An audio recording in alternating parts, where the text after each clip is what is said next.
नमस्कार, मैं हूं संजय शर्मा। आप देख रहे हैं 4 PM दिल्ली। गजब राजनीति है देश की। समझना चाहिए आपको। भगवान राम के नाम पर भी चंदा चोरी की जा सकती है। ये बीजेपी है, कुछ भी कर सकती है। अभय दुबे जी से मैंने रोचक बातचीत की, आपको लेके चलता हूं उनके पास। मजा आएगा आपको पूरी बात सुनने में।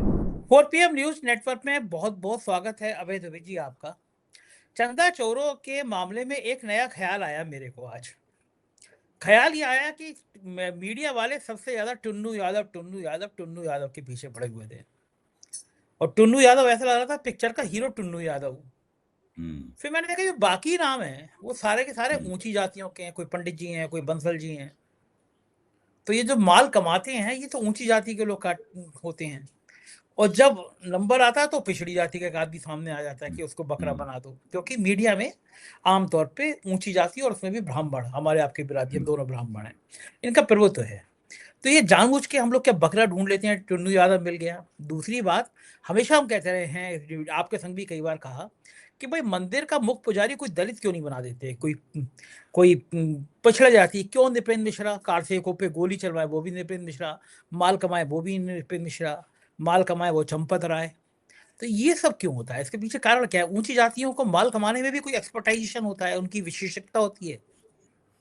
देखिए, मैंने centre for the study of developing societies, जिसका हिंदी में नाम था विकासशील समाज अध्ययन पीठ, उसमें 20 साल काम किया है। तो उसके एक बड़े विश्वविख्यात विद्वान हैं प्रोफेसर आशीष नंदी, जिनको आशीष दा ना कह के हम लोग बुलाते हैं। उनकी एक बहुत मशहूर किताब है इंटीमेट एनिमी, इसका मैंने हिंदी में अनुवाद भी किया है। इस अनुवाद का शीर्षक है जिगरी दुश्मन। जिगरी दोस्त होता है, लेकिन उसका शीर्षक है जिगरी दुश्मन। तो आशीष नंदी ये कहते थे, उनकी ये थीसिस थी कि जब ब्राह्मण या ठाकुर या बनिए भ्रष्टाचार करते हैं तो उसकी तरफ पहले तो लोगों का ध्यान नहीं जाता, और ध्यान जाता भी है तो वो लोग पतली गली ढूंढ लेते हैं और निकल लेते हैं उसमें से। लेकिन जब कमजोर जातियों के लोग भ्रष्टाचार करते हैं, जैसे कि दलित, जाटव या यादव, ये लोग करते हैं भ्रष्टाचार, तो वो भ्रष्टाचार इतनी खूबी के साथ नहीं कर पाते और बेचारे पकड़ जाते हैं। मतलब उनकी भ्रष्टाचार करने में वो कुशलता नहीं होती जो ऊंची जातियों के लोगों को भ्रष्टाचार में होती है। वो पकड़ जाते हैं और फिर उनको बड़ी बहुत बुरी तरह घसीटा जाता है, बड़ी बदनामी होती है उनकी, और उनको बड़ी लंबी लंबी सजाएं होती हैं। उन्होंने उसका उदाहरण दिया कि जब शिबू सोरेन और झारखंड मुक्ति मोर्चा को रिश्वत दी गई बहुत बड़े पैमाने पर, और वो उस रिश्वत को जो एक बहुत बड़े बड़े ब्रीफ केसेस में नकदी बंद थी, और वो उन्हें पता ही नहीं था उन आदिवासी सांसदों को, वो उस नकदी को सीधे लेकर उसको ब्रीफ केस को उठाए, उस बड़े बड़े सूटकेस को उठाए हुए बैंक पहुंच गए, और उन्होंने सीधे जाके उसको बैंक में जमा करने की कोशिश की उस नकदी को। उस चक्कर में सब पकड़ गए। बहुत मशहूर घटना है ये, आपको ध्यान होगा। हाँ। तो उसमें पकड़ गए सब।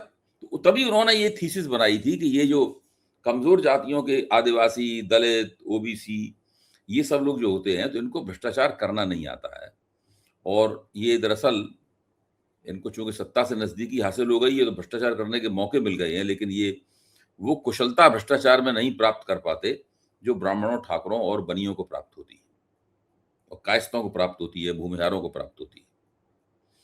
लेकिन राम मंदिर का मसला इससे कुछ अलग है। वो आशीष दा की थीसिस का अंग नहीं हो सकता। राम मंदिर के मसले में आप टिन्नू यादव को इसलिए मत बरी कीजिए सारे आरोपों से क्योंकि उनके नाम के साथ यादव लिखा हुआ है उसके नाम के साथ, क्योंकि उस 8 लोगों के ग्रुप में बाकी लोग तो ब्राह्मण हैं। जो जेल में टिन्नू यादव के साथ भेजे गए ब्राह्मण। ये सही बात है कि अयोध्या में कुछ ऐसे लोग हैं जो ये मांग कर रहे हैं कि टिन्नू यादव को फांसी दे देनी चाहिए और बाकी लोगों को रिहा कर देना चाहिए। इस तरह की बात भी हो रही है। तो कुछ ना कुछ तो इसमें वो पहलू भी है, लेकिन मेरे ख्याल से ये बात पुरानी हो गई है। अब कुछ ये राम मंदिर वाले मसले में जो हो रहा है वो बिल्कुल नए किस्म की चीज है। इसको समझना बहुत जरूरी है। वो नयापन क्या है? वो नयापन ये है कि इन 8 लोगों के दरवाजे पर ठीकरा फोड़ दो, इनको जेल में डालो, और जितना ज्यादा इनके ऊपर छापे मारे जाएं, इनके घरों पे बुलडोजर चलाए जाएं, पूरा सीन क्रिएट किया जाए कि हम लोग देखिए सरकार जो है वो करप्शन के खिलाफ कितना जबरदस्त एक्शन ले रही है, और फिर जो गोदी मीडिया के एंकर और एंकरनियां हैं वो सबको दिखाएं कि देखिए सरकार कितना जबरदस्त एक्शन ले रही है। ये तो हुआ इनको दिखाकर ये साबित करना कि सरकार बिल्कुल सक्रिय है, सरकार भ्रष्टाचार के खिलाफ जीरो टॉलरेंस की नीति पर चलती है। दूसरी तरफ लोगों के मन में एक शक भी है कि छुटभइयों को आपने फंसा दिया है, तो शक को दूर करने के लिए जो छुटभइयों से थोड़े ऊपर के हैं, यानी चंपत राय, अनिल मिश्रा और गोपाल राव, इनके दरवाजे पर ठीकरा फोड़ दिया जाए।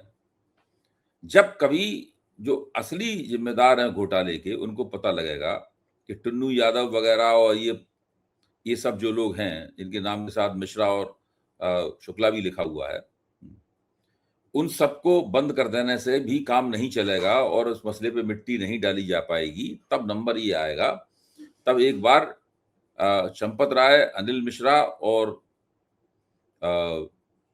गोपाल राव को भी गिरफ्तार करके दिखा दिया जाएगा।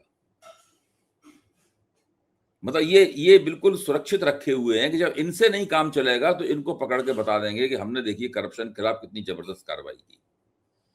असली मसला है पब्लिक ओपिनियन का, जनता क्या सोच रही है उसको तसल्ली देना है कि सरकार बड़ी जबरदस्त कार्रवाई कर रही है। आज दत्तात्रेय होसबोले ने इतने दिन बाद एक वक्तव्य जारी किया है जिसमें उन्होंने कहा है कि भाई राम भक्त जो है वो बहुत दुखी हैं, उनको उनका हृदय विदीर्ण हो गया है, उनको कुछ करना चाहिए और बिल्कुल कड़ी सजा मिलनी चाहिए इन लोगों को। तो पहली कतार में ये लोग हैं 8 लोग जिनको फंसाया गया है, दूसरी कतार में नंबर आएगा इन तीनों का, क्योंकि देखिए टीवी पे दोनों काम हो रहे हैं। टीवी पे जो फंसाए गए लोग हैं उनके ऊपर भी हथौड़े चल रहे हैं, लेकिन साथ में चंपत राय एंड कंपनी में 2 लोग और जोड़ लीजिए आप, गोपाल राव और अनिल मिश्रा, इन दोनों का भी नाम लगातार आ रहा है, ताकि लोग अगर और ज्यादा बड़ी कुर्बानी चाहें तो इन तीनों की कुर्बानी दे दी जाए। जब तक इन 8 लोगों की कुर्बानी नहीं दी जाएगी और जरूरत पड़ी तो इन तीनों की कुर्बानी नहीं दी जाएगी, तब तक उन लोगों को नहीं बचाया जा सकता जिनके घरों में 2021 से, जिनके खजानों में 2021 से ही लगातार अयोध्या में श्रद्धालुओं का और राम जन्मभूमि के समर्थकों का दिया हुआ माल साइफन नहीं हो जाएगा। साइफन किसको कहते हैं? जब मैं 7वें 8वें में पढ़ता तो मैंने फिजिक्स में साइफन की थ्योरी पढ़ी थी। अगर एक बर्तन में पानी का तल ऊंचा है और दूसरे बर्तन में पानी का तल नीचा है, तो साइफन का मतलब यह है कि ऊंचे तल का जो बर्तन है उससे नली उसमें डाल दी जाएगी तो पानी उधर से उधर चला जाएगा और दोनों का तल बराबर हो जाएगा। इसको कहते हैं साइफन आउट करना। ये बिजनेस में भी काम काफी चलता है कि भाई उन्होंने कंपनी से माल साइफन आउट करके अपने अकाउंट में डाल दिया, या एक कंपनी से साइफन आउट करके माल दूसरी कंपनी में ले गए। यहां 2021 से ही सारा माल साइफन आउट हो रहा है, चाहे जमीनों के घोटाले का सवाल हो, या जो सप्लाई की जाने वाली सामग्री उसमें 40% कमीशन का सवाल हो, चाहे चढ़ावे को उड़ाए जाने का सवाल हो, हर जगह माल को साइफन आउट किया जा रहा है। साइफन आउट करके माल कहां जा रहा है? वो कौन सी तिलिस्मी गुफा है जिसके अंदर माल रखा जा रहा है? उस पर किनका पैरा है? वो 40 चोर कौन है? केवल उन्हें ही पता है कि खुल जा सिमसिम से गुफा का दरवाजा खुलता है। ये है असली सवाल। अबे जी, आपने कहा कि जो ऊंची जाति के लोग होते हैं बड़े हुनरमंद होते हैं भ्रष्टाचार करने में, तो भारतीय जनता पार्टी कहती है कि वो पिछड़ों की और दलितों की बड़ी हितैषी है, बड़ा संरक्षण देती है। तो नृपेंद्र मिश्रा एक केंद्र क्यों नहीं खोल लेते कि आओ भ्रष्टाचार सिखाते हैं, आओ चंदा चोरी सिखाते हैं? तो अगर ऐसा केंद्र खोले तो बाकी उसमें कुछ क्लासेज हों कि जो संघ के पिछड़ी जाति के अगर कुछ प्रचारक हैं तो उसमें वो नृपेंद्र मिश्रा से, चंपत राय से दीक्षा लें, इतना कलेजा भी तो चाहिए भगवान राम के मंदिर की देखिए ये चंदा सब चोरी। लोग प्यादे हैं, मैं ये मानता हूं, ये सब लोग प्यादे हैं। नृपेंद्र मिश्रा एक बड़े प्यादे हैं, चंपत राय भी एक बड़े प्यादे हैं, उनसे छोटे प्यादे अनिल मिश्रा और गोपाल राव हैं, और ये और भी छोटे छोटे प्यादे हैं, ये 8 लोग, ये सब प्यादे हैं। असली किंग पिन जो है ना वो कहीं और बैठा हुआ है। इस पूरे अच्छा मसले ये का भी चैलेंज तो वही है, उस कहाँ किंग बैठा पिन को है? छुपाने के लिए ही इन सब लोगों के खिलाफ कार्रवाई हो रही है। कहाँ बैठा है, कर्नाटक में या गुजरात में? कर्नाटक में हो सकते हैं, वो गुजरात में हो सकते हैं, वो नागपुर में हो सकते हैं, वो झंडेवालान में हो सकते हैं, वो राउज एवेन्यू यानी दीनदयाल उपाध्याय मार्ग पे हो सकते हैं, वो कहीं भी हो सकते हैं। कहीं ना कहीं वो तिलिस्मी गुफा है जो चंद्रकांता संतति के उपन्यासों में पाई जाती थी, और सारा माल उसके अंदर जो है ना वो जमा हो रहा है। मैं तो तो ये अली लगातार बाबा, जितना भी बोल रहा हूं इसी बात पे बोल रहा हूं। तो ये अली बाबा और 40 चोर वाली कहानी है। देखिए ये सब मुहावरे हैं, पुरानी कथाएं हैं, बचपन में हमने पढ़ी थी, इनके जरिए हम अपनी बात को लोकप्रिय तरीके से कहते हैं। लेकिन मेरा मानना यह है कि बहुत बड़े पैमाने पर इस देश में जो भ्रष्टाचार हो रहा है, वो भ्रष्टाचार कुछ जादुई तरीके से बड़ी अच्छी किसी व्यवस्था के जरिए सब घूम फिरकर एक खास जगह पर जाता है, वहां पर ये सब चीजें जमा होती हैं। उसमें जगह पे ले जाने वाले लोग भी बीच में थोड़ा बहुत ले लेते हैं उसके अंदर से, लेकिन वो बहुत मामूली रकम है। असली बात है वहां जाना, और ये इसलिए संभव हो पाया है कि मंदिरों की जो इकोनॉमी थी, जो टेम्पल इकोनॉमी है, उसको राष्ट्रीय स्वयंसेवक संघ ने बिल्कुल बदल दिया है। पहले क्या होता था कि मंदिरों में नैवेद्यम नैवेद्यम यानी पत्रम पुष्पम और खाद्य पदार्थ और कुछ थोड़ी सी नकदी ले जाने का चलन था। सब लोग थोड़ी, कोई पूड़ी ले जाता था, कोई फल ले जाता था, कोई लड्डू ले जाता था, कोई पेड़े ले जाता था, कोई बूंदी ले जाता था, है कोई फूलों, उसमें पत्रों में रखे हुए फूल ले जाता था, हरे पत्तों में रखे हुए। और ये मंदिर के बाहर ही सब चीजें मिल जाती थी, वहां दुकानें लगी होती थी, मिल जाती थी। आपको राम मंदिर के बाहर ही चीजें नहीं मिलेंगी, क्योंकि राम मंदिर में ये चीजें ले जाना मना है। राम मंदिर में केवल आप एक चीज का चढ़ावा कर सकते हैं, वो है नकद, रोकड़ा, भगवान भी कैश। कैश पसंद करते हैं, भगवान भी कैश हाँ, पसंद करते हैं। राष्ट्रीय स्वयंसेवक संघ के भगवान कैश पसंद करते हैं। गोल्ड भी है, जो पहना है वो भगवान जी को हमारे पता है। हमारे और आपके भगवान जो पहले जमाने के थे, वो फल फलहरी भी सब पसंद करते थे, वो यहाँ लड्डू पेड़े भी यहाँ पसंद करते थे, यहाँ बूंदी भी पसंद करते थे, बेसन के लड्डू यहाँ हनुमान जी कैश, को हम यहाँ लोग कैश है, खिलाते थे, वो भी पसंद करते थे। यहाँ यहाँ कैश पे है भैया। मामला सिर्फ कैश पसंद करते हैं। देखिए राम नाम गुजराती मॉडल जपना। है ये, गुजराती मॉडल है ये। सोमनाथ के मंदिर में सिर्फ कैश जमा होता है, कैश डाला जाता है। यहां भी सब कैश जमा होता है। कैश का मतलब है कोई झंझट नहीं है, कौन चढ़ाए गए, कोई लड्डुओं को बेचेगा, उससे क्या कैश होगा? वो तो गंदगी फैलाएंगे, बिखरेंगे, झाड़ू पे चले जाएंगे वो लोग, ये भिखारियों को, बाद जो में राम, भिखारियों के पास जाएंगे। यहां पे क्या है, सॉलिड कैश जमा हो रहा है। 44 दान की पेटियां हैं, उनको दिन में 2-2 3-3 बार खाली किया जाता है, फिर उनको बोरों में भरा जाता है, फिर उन पेटियों को या तो कर्नाटक ले जाया जाता है, या नागपुर ले जाया जाता है, या झंडेवालान ले जाया जाता है, या दीनदयाल उपाध्याय मार्ग ले जाया जाता है। मुझे केवल ये 4 एड्रेस पता है।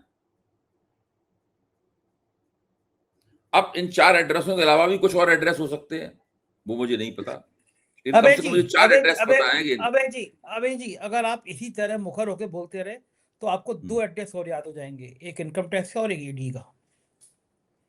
अब देखिए ऐसा है कि जो होना होगा वो तो होगा, लेकिन अब आपने सवाल पूछ दिया है तो मैं जवाब तो दूंगा। और आप ये मत ये बात समझिए है। सवाल पूछने वाले आप हैं, आप भी नहीं बचेंगे, आपको भी हाँ, एड्रेस ये दोनों बात याद रखना चाहिए। ये बात भी सही है। तो फिर ये है, कैश छड़ाओ फिर राम नाम जपना, पराया माल अपना, ये गाना गाओ। सबसे मजे की बात ये आई कि विनय कटियार ने बड़े जोश में कह दिया कि रात के 2 बजे प्रधानमंत्री ने मुझे फोन किया। वो बेचारे ढक्कन में लगे हुए हैं, बर्फ में लगे हुए हैं, तो ये कह के वो अपनी नंबर बढ़ाना चाह रहे थे कि रात के 2 बजे मुझे प्रधानमंत्री फोन नहीं करते किया हैं। होगा, मैं विनय हाँ, कटियार की बात से इनकार नहीं करता। नहीं नहीं, किया हो, देखिए किया नहीं होगा। नहीं, देखिए विनय कटियार की इतनी हिम्मत नहीं है कि वो कह सके कि प्रधानमंत्री ने मुझे फोन हाँ किया। हाँ, किया बिल्कुल देखिए, किया, मुझे अगर मालूम। विनय कटियार ये झूठ बोलेंगे तो प्रधानमंत्री तो वहीं बैठे बैठे उनका सिर कलम करवा देंगे। नहीं, बात मान रहा हूँ, सिर किया, कलम का उन्होंने मतलब, ये किया। सिर कलम का मतलब वो शारीरिक रूप से सिर कलम नहीं, उनकी राजनीति पहले ही से ही खत्म पड़ा, ढक्कन बनी हुई है खत्म। और पूरी तरह से खत्म हो जाएगी। उनकी मुंह पे टेप नहीं, लग बिल्कुल जाएगा।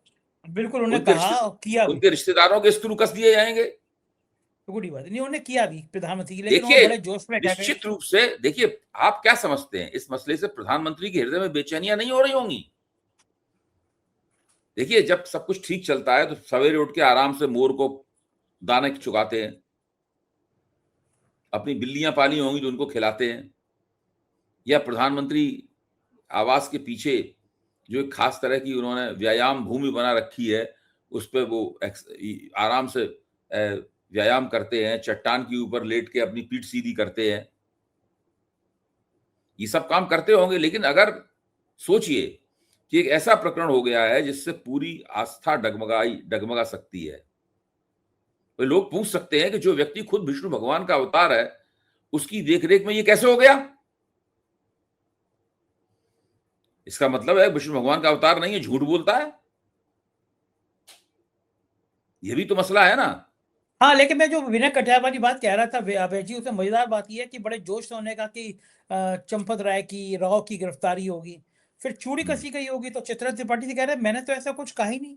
चित्रा त्रिपाठी ने बयान सुनवा दिया, एकदम पलट गए वो कि फिर फोन जो था रात के 2 बजे था, फिर वो फोन 11 बजे हो गया। विनय कटियार कह रहे नहीं, वो फोन 11 बजे आया था। किसने फोन किया होगा विनय कटियार को? डांटा होगा, तुम्हारी इतनी हिम्मत हो गई कि तुमने ये कह दिया चैनल पे। खैर, ये तो हम लोग नहीं कह सकते इस बात के बारे में, हम लोग इसकी प्रीवी नहीं है, मगर हम लोगों को इसके बारे में नहीं पता है। लेकिन ये निश्चित है कि कुछ ना कुछ जरूर घटित हुआ है विनय कटियार और पीएमओ के बीच में। कुछ ना कुछ जरूर घटित हुआ है, क्योंकि प्रधानमंत्री के हृदय में जो बेचैनियां होंगी, उन्होंने सोचा चलो विनय कटियार से बात कर लेते हैं। उनको कुछ ना कुछ जरूर पता होगा। पुराने नेता हैं, नरेंद्र मोदी व्यक्तिगत रूप से परिचित हैं, और जिन दिनों विनय कटियार राम जन्मभूमि आंदोलन में बहुत सक्रिय थे, उन दिनों प्रधानमंत्री जनरल सेक्रेटरी हुआ करते थे बीजेपी के। एक तरह से समकक्ष थे दोनों। वो भी बैकवर्ड है, वो कुर्मी है, वो जात के घांची हैं, तेली हैं, दोनों बैकवर्ड हैं। समकक्ष और सीनियर तो शिवराज सिंह चौहान और वसुंधरा राजे भी होते थे, टक्कर बन गए दोनों। देखिए, ये सब छोड़ दीजिए बात। बस जब शिवराज सिंह चौहान और वसुंधरा राजे की के संदर्भ में बात होगी तो उससे जुड़ी हुई बातें भी होंगी। अभी विनय कटियार, चूंकि अयोध्या आंदोलन का सवाल है, अयोध्या आंदोलन में कभी शिवराज सिंह चौहान का नाम तो हमने सुना नहीं, ना हमने वसुंधरा राजे का नाम सुना, विनय कटियार का नाम जरूर सुना है, नरेंद्र मोदी का भी नाम सुना है। जब अच्छा, विपक्ष भी कम हमलावर नहीं है। महाराष्ट्र में उद्धव ठाकरे ने 6 तारीख से पूरा एक अभियान मंदिर चोरी पे निकालने का फैसला कर दिया। संजय राउत तो लगातार हमला कर रहे हैं। महाराष्ट्र में बाकायदा रैलियां निकाली जाएंगी, चंदा चोर। अगर ये नहीं आंदोलन नहीं, ये पूरे सब देश में नहीं, ये सब तो होगा ही। इसीलिए तो अगर ये बेचैनी ना होती तो नरेंद्र मोदी एक पिटे पिटाई नेता, जिसकी कोई औकात नहीं रह गई है, जिसकी कोई बात नहीं सुनता है, जिसकी मूछें सफेद हो चुकी हैं, उस विनय कटियार को फोन क्यों करते? कुछ तो है। हम लोग तो अपनी हम और आप तो अपनी मूछों में कलर लगा लेते हैं। नहीं, मैं नहीं लगाता, मेरे ठीक है, ओरिजिनल ओ, बढ़िया। आपकी मूछें स्वाभाविक रूप से काली हैं, आप धन्य हैं। हाँ हाँ, एकदम एकदम हाँ, एकदम लेकिन एकदम। विनय कटियार की मूछें सफेद है। हम्म। बिल्कुल सही कह रहे हैं। उधर एक नई क्रांति हो रही है, मुझे लगता है महाराष्ट्र में एक तरफ तो ये आंदोलन कर रहे हैं, दूसरा महाराष्ट्र के जजों को जस्टिस लोहिया का पाठ पढ़ाया जाना चाहिए। ये जज भूल जा रहे हैं।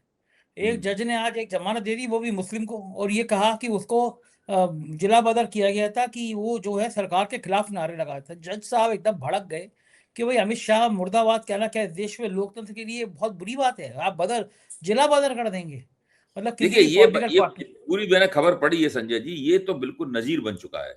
ये ये जो जजमेंट है, ये फैसला जो है वो नजीर बन चुका है, और इस फैसले को सुनकर दूसरे जजों की भी कोई आत्मा में थोड़ी कुलबुलाई होगी, थोड़ी कचोटी होगी।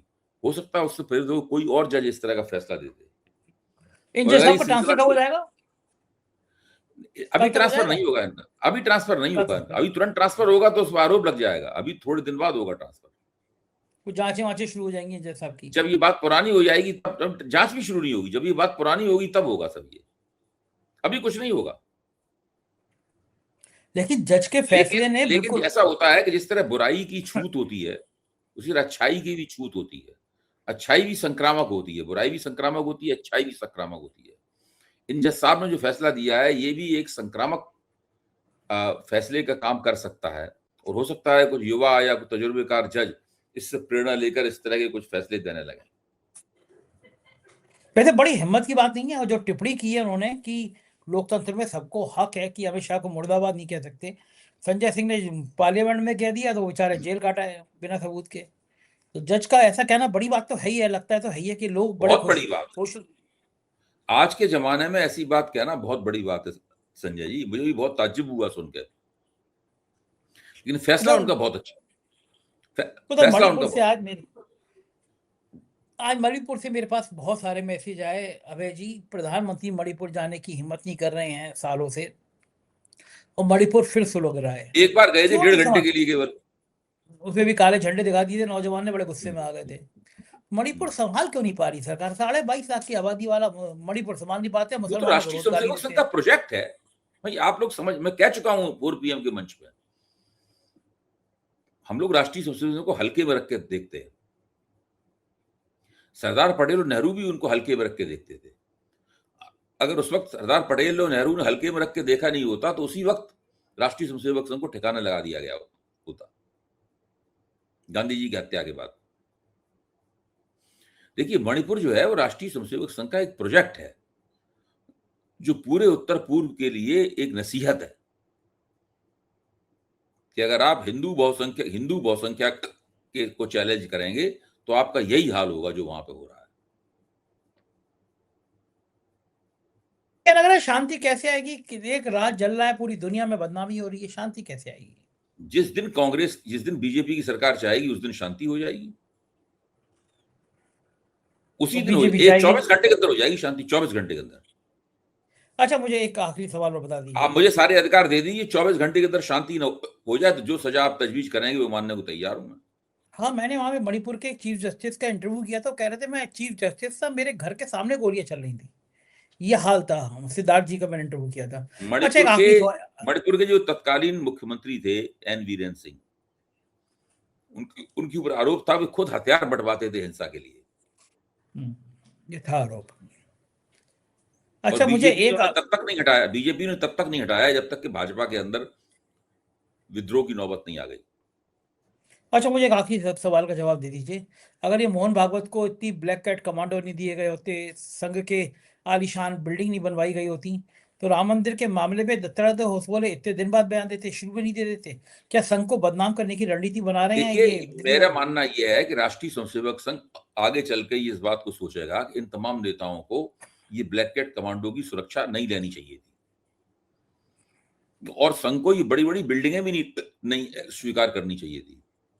संघ जैसे पहले काम करता था, छोटे मिडिल क्लास फ्लैट्स में लेकर एक प्याले में चाय और एक कटोरी में एक ग्लूकोज का बिस्कुट रखा हुआ पार्ले का, बस वो जैसे हम जाते थे, एक चाय दे दी गई एक प्याले में और वो एक बिस्कुट दे दिया गया, यही स्वागत सत्कार होता था संघ के तरफ। अगर संघ अपनी उस छवि को और काम करने की उस शैली पे कायम रहता तो आज संघ ज्यादा फायदे में होता, उसकी साख भी ज्यादा होती, उसके कार्यकर्ताओं में जो गिरावट आई है वो गिरावट भी नहीं आती। मेरे ख्याल से संघ की जो आने वाली पीढ़ियां होंगी वो इस पूरे सत्ताधारी जो अवधि है, इस सत्ताधारी अवधि को आलोचना की दृष्टि से वो लोग देखेंगे। बिल्कुल ठीक कह रहे हैं सर, यही लग रहा है। बहुत बहुत शुक्रिया अभय जी, आपने मुझे समय दिया, बातचीत की, थैंक यू। ये थे अभय दुबे जी, और चंदा चोरी और विनय कटियार के झूठ का एक लंबा विस्तार से हम लोगों ने बातचीत की। चंदा चोरी संघ के माथे पर एक कलंक हो गया है। अभय जी सही कह रहे थे, मोहन भागवत को समझना चाहिए, ये ब्लैक कैट कमांडो, ये संघ के 5 स्टार होटल, जगह जगह राज्यों में भैया जी के संग खड़े होने वाले भूमाफिया, उत्तर प्रदेश में एक साहब सबको असहाय कर गए भैया जी का नाम लेकर। इस तरह के तमाम लोग कहीं ना कहीं से पैदा हो जाते हैं, जो भैया जी यानी बीजेपी के संगठन मंत्री के दाएं बाएं रहते हैं। क्या मैं सही कह रहा हूँ या गलत कह रहा हूँ, बताइएगा जरूर। चैनल को सब्सक्राइब कीजिएगा। शुक्रिया, थैंक यू।